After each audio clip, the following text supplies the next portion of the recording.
Bonjour Darius. Enchanté. Alors, ça fait maintenant 13 ans que tu travailles chez Pépériaux. Oui. Tu as commencé en tant que conducteur de travaux et tu es aujourd'hui directeur général. Oui. Est-ce que tu peux nous décrire ton parcours? De papa iranien et de maman française. J'ai eu la chance de connaître les travaux publics par le biais de mon papa, qui lui était ouvrier et qui a eu la chance d'évoluer en tant qu'opérateur géomètre puis géomètre. Moi, j'ai arrêté l'école, j'avais 17 ans. J'ai essayé à 2 reprises le brevet des collèges, mais ils n'ont pas voulu de moi. Et donc j'ai commencé mes stages avec mon papa en tant qu'ouvrier sur le chantier, avec pelle et pioche. Ça m'a permis d'avoir une vision un peu plus terrain des travaux publics et un métier qui est devenu une passion pour moi. Et de fil en aiguille, j'ai eu la chance d'évoluer en tant qu'opérateur géomètre. Étant novice sur l'informatique, j'ai dû travailler pareil, 7 jours sur 7 en permanence. Et j'ai eu la chance d'apprendre rapidement tout ce qui était logiciel de topo.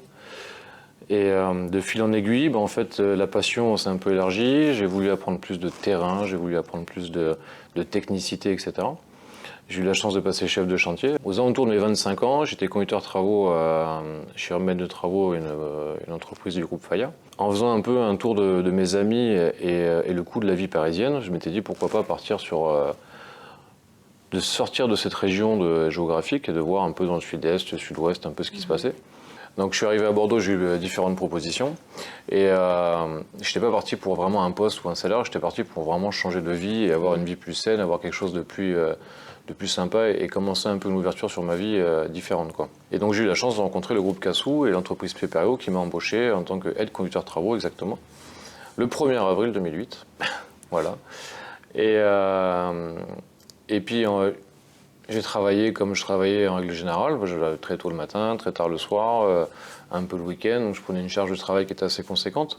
J'ai eu de la chance de pouvoir évoluer à différents postes, donc j'ai fait conducteur de travaux, j'ai fait responsable d'exploitation, directeur d'exploitation, jusqu'à directeur général délégué, et jusqu'en 2016 directeur général de l'entreprise Pépériaux, avec l'actionnaire majoritaire bien sûr M. Cassou, et M. Modica qui est lui encore mon mentor, et donc on est 3 actionnaires aujourd'hui chez Pépériaux. Et donc voilà un peu mon parcours au sein de l'entreprise Pépériaux, quoi, tout simplement. Ok, merci Darius. Alors on entend beaucoup que tu as eu de la chance, tu as eu beaucoup de chance. Est-ce que la chance est l'ingrédient déterminant de ta belle évolution? Pour moi, je dis chance parce que je reste humble et que voilà, certes le travail est fait pour beaucoup, mais par contre ça n'empêche qu'il y a toujours un facteur chance. Faut que les planètes soient alignées pour arriver au bon moment, au bon endroit, que la personne qui était au-dessus de toi, qu'elle soit peut-être mutée, qu'elle ait changé, et qu'il y ait une opportunité de marché qui fait qu'ils ont besoin de toi. Donc oui, certes, il y a du travail, mais je reste persuadé qu'au fond de tout ça, il y a quand même une partie de chance qui n'est pas négligeable. Ok, donc il y a une partie de chance et il y a également beaucoup de travail derrière. Tu as su montrer ton talent au bon moment, au bon endroit. C'est ce qui a permis à ta hiérarchie en fait, de te positionner à ces différents postes et qui te permettent aujourd'hui d'être directeur général. Alors comment est-ce que tu es passé d'un expert technique à un directeur général? Quelles compétences sont nécessaires? Je pense que quels que soient les domaines, il n'y a pas que la technicité qui rentre en jeu, il y a quand même un gros rôle de management. Okay. Le management que moi j'ai eu la chance d'acquérir par le biais de différentes formations, par aussi, je pense, une ouverture d'esprit. Ancien sportif aussi, ça m'a permis d'avoir une ouverture d'esprit sur les gens. Et en arrivant du terrain, on a une façon de s'exprimer, une façon d'aborder les sujets qui est, je pense, différente que quelqu'un qui sort malheureusement de l'école. C'est très bien d'avoir des diplômes, c'est autre. Mais par contre, je pense que c'est trop structuré, trop structurel. Et aujourd'hui, on passe à côté de plein de choses. Et l'humain est encore dans notre génération actuelle, encore plus après cette pandémie, nous montre que l'humain est primordial dans tout business, en fait, quoi qu'il arrive. Donc, il y a vraiment la bienveillance, que les gens soient heureux au travail, sortir le meilleur de chacun, accepter que les gens soient différents de nous, accepter que les gens aient des faiblesses. Et c'est un pot commun de tout ça qui fait qu'une entreprise fonctionne, quoi. Ok, donc c'est le management aussi qui t'a permis d'arriver au poste de directeur général que tu occupes aujourd'hui, donc à base de bienveillance, à base d'écoute, à base d'utilisation des valeurs sportives aussi dans ton management. Comment est-ce que tu sors le potentiel de chaque personne dans ton équipe? Je le fais par plusieurs étapes. Je pense que déjà, il y a un audit, le mot est un peu lourd, mais il y a déjà un audit, faire un état un peu de chaque personne, voir un peu leurs qualités, leurs points faibles, leurs faiblesses, tout ça. Et puis après, voir un peu comment est structurée l'entreprise, voir vers quoi on peut emmener chaque personne tout simplement, quoi. Et je pense qu'il y a des gens qui ne se rendent même pas compte de la capacité qu'ils ont, ou des fois qui sont mal positionnés, ou qu'ils ont été mal positionnés par le passé, et où ils ne sont pas heureux. Et à force de discussion et de dialogue avec eux, on arrive à sortir un peu le meilleur de chacun et trouver vraiment le bien-être de chaque personne.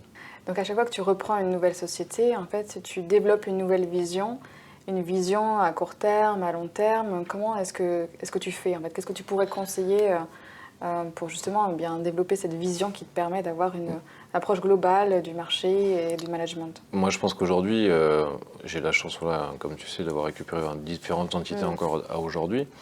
La première chose que je fais, moi, je fais un audit, mais global. Je fais un audit, je prends toutes les informations c'est pas du bas parce que c'est pas péjoratif, mais des ouvriers, des hommes, parce que c'est grâce à eux que ça fonctionne aujourd'hui. Et donc des hommes, des commerciaux, des secrétaires, de l'administratif, etc. Et de la direction, je fais un audit de chaque personne. Bon, tu prends note de tout, mais tu en as plein que tu mets un peu de côté. Et puis tout doucement, tu essaies une petite stratégie. Tu vois comment les gens réagissent. Comme ça, tu apprends à connaître les gens. Et tu refais une deuxième stratégie. Tu vois un peu la réaction des gens. Et en fonction de chaque réaction de chaque personne, tu arrives un peu à imbriquer. C'est un peu le Rubik's Cube, quoi. C'est qu'à chaque facette, tu arrives à trouver un peu la solution. Et c'est pas une science infuse, ça fonctionne pas systématiquement. Il y a énormément d'échecs. Mais par contre, à la fin, quand on arrive à faire quelque chose qui fonctionne et qui vraiment, on arrive à avoir une phase de couleur, on va dire, comme le Rubik's Cube, on est plutôt satisfait et les gens sont bienveillants et sont heureux ensemble, quoi. Et quand les gens sont heureux ensemble, on gagne tout dans une entreprise, quoi. Exactement, comme au sport. Exactement. Okay. Faut pas faire comme l'équipe de France. Est-ce que tu penses que c'est grâce au sport que tu es passé en fait eh bien d'un manager à un stratège aujourd'hui? Non, je pense que il y a déjà la formation que tu m'as faite, je vais pas me cacher, c'est vrai que ça a été hyper important. Le coaching, ouais. Le coaching, c'est hyper important, c'est une remise en question en permanence. Voilà, c'est une prise de hauteur. Quand on est à fond dans l'entreprise, on est vraiment à tête dans le guidon et on se rend pas compte, on n'est pas assez ouvert sur l'extérieur. Et c'est quelque chose que je me suis mis, c'est vraiment avoir une ouverture sur l'extérieur, une ouverture sur tout ce qui est intelligence émotionnelle, tout ce qui est nouvelle façon de manager indirectement. Après, qu'elle soit bonne ou mauvaise, aujourd'hui, voilà, il faut avoir une ouverture d'esprit. Et je trouve que tout s'imbrique grâce à ça, quoi. C'est ce qui t'épanouit aujourd'hui, c'est que tu sais que en fait, ton équipe est épanouie elle aussi, qu'elle peut se réaliser, qu'elle a des possibilités d'évolution aussi au sein de ta structure. Qu'est-ce qui te fait frissonner maintenant? La gestion humaine. Il y a plein de gens qui savent les faire rigoler, mais moi, c'est ce que je préfère. Mais c'est de se dire que voilà, dans chaque être, il y a des gens qui sont bienveillants, il y a toujours des gros points positifs, des gros points négatifs. Il ne faut pas dénigrer les gens. Et c'est sûr que certains écouteront et diront mais c'est facile à dire, c'est dur à faire, mais moi ce qui me fait frissonner c'est vraiment ça, c'est la réussite, que les gens soient heureux au travail et qu'on y arrive et que la boîte soit rentable et que tout fait qu'on finit le Rubik's Cube, quoi. Et de faire maintenir et de le faire pérenniser, c'est encore le plus dur. Donc ça me fait frissonner, quoi. Okay. Donc on en parlait tout à l'heure du coaching, en effet, donc tu as su développer tes compétences techniques, ensuite on a développé les compétences émotionnelles, relationnelles. Quelles autres compétences te reste-t-il à développer? Je pense qu'on peut tous les jours, la vie de tous les jours, l'expérience de tous les jours.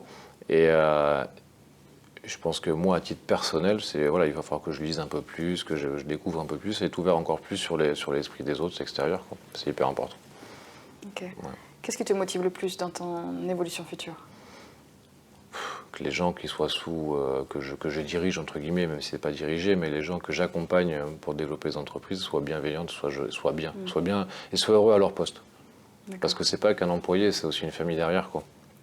Et si le mari ou la femme se sent bien, derrière il y a une famille qui se sent bien, et ça, je trouve ça n'a pas de prix, quoi. Donc voilà. Okay. Si je te demandais maintenant de répondre à une question plus farfelue, du type quel animal serais-tu si tu vivais dans la jungle? Voilà, il faut trouver un animal qui ne s'arrête jamais, qui ne dort pas beaucoup. Je sais pas, moi je dirais que le singe il est habile, il s'adapte, quoi, tout simplement. Je vais pas te dire le lion parce que c'est pas moi. Mais plus le singe, il faut savoir sauter de branche en branche, régler des problèmes, réaliser des choses, enfin voilà. Être agile, être dans la réaction, la proaction. Exactement, être un peu visionnaire indirectement, être un peu faire un état, enfin voilà, jamais s'enflammer non plus, enfin voilà. Ok. Et c'est vrai que dans ce monde d'aujourd'hui, il faut absolument avoir développé ces compétences agiles, flexibles et visionnaires. Comment tu fais, toi, pour pouvoir toujours bien avoir ces pensées agiles et visionnaires pour adapter en fait ton business au marché? Bah, je pense qu'il voilà, et encore une fois, il ne faut pas rester fermé à son idée propre, il faut être ouvert au reste et j'essaie de me cultiver un maximum et de voir un peu comment fonctionne la vie de tous les jours, mais je reste pas qu'en France, j'essaie aussi un peu voir un peu l'extérieur, l'étranger, voir un peu comment ça évolue.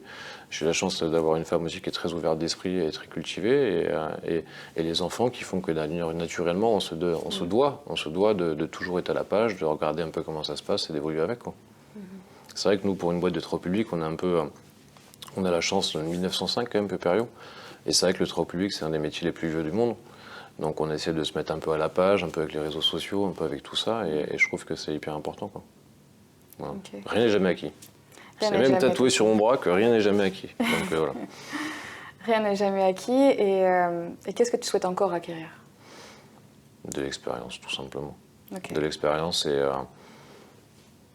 il y a des choses que je ferai qui ne fonctionneront pas, mais ça sera jamais un échec. Pour moi, ça sera une expérience qui fait que derrière, on évolue, on retombe et puis on fera autre chose. Et voilà, et ce qui fonctionne aujourd'hui, ça fonctionnera peut-être pas demain, mais être prêt et être un maximum capé de manière à pouvoir aider d'autres personnes si je peux demain. Ok. Quel a été ton plus gros obstacle? Ton plus gros challenge dans la vie? Mon plus gros challenge, c'était mon manque de diplôme. C'était mon manque de diplôme parce que, ayant passé 2 fois le brevet des collèges, n'ayant pas eu, d'arriver sur un monde où aujourd'hui, quand on arrive directeur général et qu'on s'aperçoit qu'on n'a pas de diplôme et qu'on fait quelques fautes d'orthographe, on essaie de travailler sur ses lacunes, mais c'est sûr qu'après, arriver à un certain âge, c'est toujours compliqué. Après, ma plus grosse lacune était là. C'était mon plus gros manque de confiance en moi, on va dire. Okay. C'est ce qui a généré quelquefois peut-être un syndrome de l'imposteur? Ouais, peut-être je me cachais derrière. J'étais un peu caché par rapport à ça. Je me disais, ouais, je ne mérite pas ma place, je ne mérite pas ma place. T'as beaucoup de chance. Voilà, j'ai beaucoup de chance. Mais après, c'est vrai que voilà, on a de la chance d'être staffé aujourd'hui. Bon, je fais encore quelques fautes et ceux qui m'écouteront vont rigoler, mais ils le savent. Même comme ceux qui ont des diplômes. Hein, exactement, mais je trouve que le fin mot, faute ou pas faute, c'est ce qui est écrit vraiment sur le texte ou dans la parole qui fait que derrière, ça fonctionne ou pas, quoi. Exactement. Donc la réussite ne se résume pas au diplôme ou aux études. Non, parce que pour moi, il manque certaines matières au niveau de l'école qui font que le bien-être, la bienveillance, c'est pas des choses qu'on inculque et je le vois avec tous les jeunes diplômés que j'embauche d'ailleurs aujourd'hui. Il manque quelques matières à mon sens. Voilà. Qu'est-ce que tu pourrais donner comme conseil à un jeune qui s'est lancé comme toi aujourd'hui? En gros, ne jamais rien lâcher. Tout est accessible. C'est pas parce qu'on n'a pas de diplôme ou qu'on ne sait pas faire. Il y a beaucoup de métiers en France ou même dans le monde, qui ne nécessitent pas une technicité de HSE ou d'école centrale ou autre. Et je trouve que la technicité, si on est bienveillant, qu'on est gentil, qu'on a l'envie, la technicité, on l'apprend. Donc c'est-à-dire que, quel que soit le métier, que ce soit le tien, le mien, le vôtre, ce sont des choses qui, si on a la volonté et qu'on apprend, qu'on a l'envie, on y arrive. Ok. Donc c'est la passion, la persévérance, exactement. La détermination. Exactement. Et quel que soit le domaine d'activité. Ok. Bon, après, je te parle pas de monter une fusée, mais je veux dire, je pense que je vais peut-être me tromper dans le chiffrage, mais peut-être 70-80% des métiers en France où il y a quand même la technicité qui peut s'apprendre rapidement. Si on est bienveillant, gentil, qu'on en veut, ouais, c'est bon. C'est gagné. Voilà. Ok. Qu'est-ce qui t'a motivé à commencer un coaching? Parce que j'ai toujours été livré à moi-même et je me suis dit que j'étais arrivé pour moi à un maximum, tout seul. Et je trouvais ça hyper important de pouvoir avoir une vision extérieure, une ouverture extérieure. Parce que quand on est tout seul à regarder des choses, etc., on ne se rend pas compte. Et c'est vrai que quand j'étais tombé sur ton site, ce qui m'avait intéressé, c'était le développement personnel. Et ça fait du bien aussi de parler à des gens extérieurs, que ce soit familial ou amical ou professionnel, avec une vision différente. Parce que toi, tu as différentes entreprises, tu accompagnes différentes entreprises, différents domaines d'activité.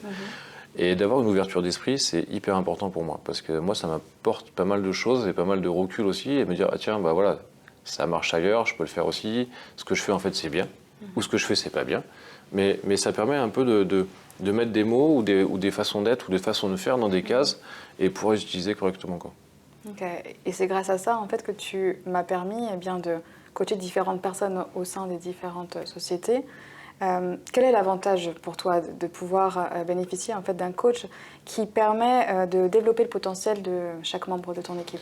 Mais en fait, faut savoir que c'est vrai que dans chaque entité, les gens des fois ont du mal à s'exprimer auprès du patron, entre guillemets, parce qu'il fait peur, parce que c'est celui qui le paye, etc. Et c'est vrai que d'avoir un peu, je sais pas dire, un psychologue ou un coach, je sais pas le terme exact qu'on peut employer, mais c'est vrai que d'avoir un coach en parallèle permet quand même de crever différents abcès ou de mettre des fois des mots par rapport à des fonctions ou des travaux qui sont réalisés et de crever vraiment les abcès, de trouver une ligne de conduite pour améliorer tout le monde à la bienveillance et que tout le monde puisse travailler ensemble. Au lieu de me dire que la personne, ben non, celui il est mauvais, je le mets dehors, ben je préfère dire, bon, on fait un état, on fait un coaching de 1, 2, 3 séances s'il faut. On voit un peu l'intérieur de la personne, on voit si on peut l'accompagner, de faire quelque chose avec. Et 90%, on arrive à trouver et à avancer ensemble et que les gens soient bien au travail, quoi. Exactement. J'ai trouvé cette démarche hyper intéressante et puissante en fait parce que vous convergez tous vos objectifs vers le même résultat. Hein, et le fait d'avoir une personne extérieure en fait facilite, simplifie la démarche. Exactement. Ok. Qu'est-ce que tu as envie de dire comme mot de la fin? Non, mot de la fin, bah, merci pour ce rendez-vous. Et non, le mot de la fin, je pense que voilà, il faut, s'il y a des jeunes qui vont voir cette vidéo ou autre, il faut pas lâcher, ne rien lâcher. Et tout est acquis. Enfin, il y a plein de choses qu'on peut apprendre. Il faut pas être fermé, qu'on soit jeune, vieux ou autre. Enfin, On peut toujours se développer. on peut toujours se développer. Et c'est pas parce que, bon, j'ai 38 ans, j'arrive bientôt à 40 ans, mais c'est pas parce que j'arrive à cet âge-là ou que je suis arrivé là que je me dis voilà, c'est acquis. Au contraire, je me pose toujours la question à demain. C'est-à-dire que j'essaie toujours de penser au demain et que rien n'est jamais acquis en me disant que je me dis demain, Pépério, les autres boîtes que j'ai, ça fonctionne plus. Voilà. J'essaie toujours de développer, de penser à demain et se dire que tout ce que je fais aujourd'hui, bah, c'est une expérience que j'acquiers et qui pourra me servir demain dans différentes entités, différents business ou autres.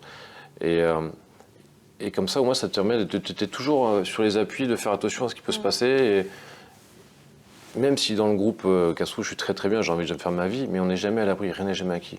C'est-à-dire que demain, il peut y avoir quelques soucis de n'importe. Je peux avoir aussi des problèmes de santé, je peux avoir des problèmes. Je prépare tout en fonction que s'il arrive un truc, je sois prêt. Voilà. Ok, tu anticipes. J'essaie, il Tu faut anticipes toujours. et tu sais vivre au moment présent aussi. Ah, par contre, oui. Donc, oui, ça c'est sûr. Ok. Ouais. Merci Voilà. beaucoup, Darius. Merci à vous. Merci.